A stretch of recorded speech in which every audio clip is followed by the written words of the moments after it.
যদি এই সন্তানকে সন্তান নামক উপার্জন ব্যবসাকে যদি আপনি লক্ষ্য না রাখেন, তবে আপনাকে কিয়ামতের দিন জবাবদিহি হতে হবে। কেননা কিয়ামতের দিন আল্লাহ রাব্বুল আলামিন আপনাকে জিজ্ঞাসা করবেন, মাযা আল্লামতাহু মাযা আদাবতাহু, তুমি তাকে শিক্ষাই বাকি দিয়েছো, শিষ্টাচারী বাকি দিয়েছো। অতএব প্রথমত সন্তানের অধিকার বাপের প্রতি। যুবকেরা যারা আছো, যারা বিবাহ করবে, তোমরাও সতর্ক সাবধান। এখানে প্রথমে যে বাপের প্রতি সন্তানের অধিকার, এক নম্বর যে বাপ সর্বপ্রথম একজন পরহেজগার, দিনদার, আল্লাহওয়ালি মেয়েকে বিবাহ করবে। একজন চরিত্রবান, একজন ভালো ব্যবহার, চরিত্রহীনা নয়, চরিত্রবান মহিলাকে, কফু মহিলাকে, আল্লাহওয়ালি মেয়েকে বিবাহ করবে।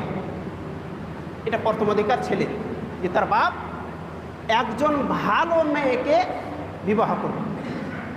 হাদিস হযরত আয়েশা রাদিয়াল্লাহু তাআলা আনহা তিনি বলছেন, সুনান ইবনে মাজার হাদিস, হাদিস নম্বর 1968।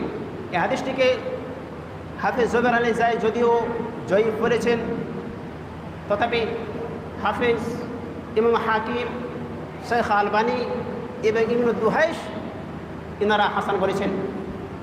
হযরত আয়েশা রাদিয়াল্লাহু তাআলা আনহা তিনি বলছেন যে আল্লাহ রাসূল বলেছেন, তাখায়্যারু ইন তুআফিকুম ফানকিহুল আকফা ওয়ানকিহু ইলাইহিম, যে তোমরা যখন বিবাহ করবে তখন একজন সুন্দরী, সাধবী, আল্লাহওয়ালি, দিনদার মেয়েকে তোমরা, চরিত্রবান মেয়েকে তোমরা বিবাহ করো, এবং চরিত্রবান, দিনদার, আল্লাহওয়ালি মেয়ের সাথে অপরকে বিবাহ দেওয়ার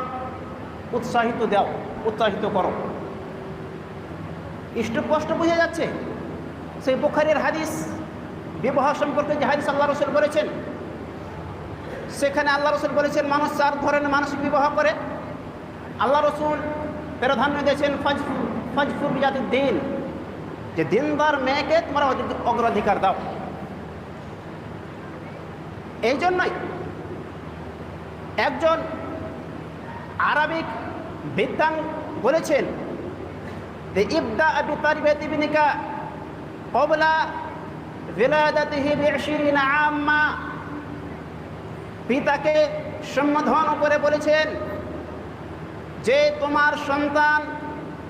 তোমার সন্তানের চরিত্র গঠনের জন্য যেটা তুমি ব্যবহার করবে, যেটা তোমার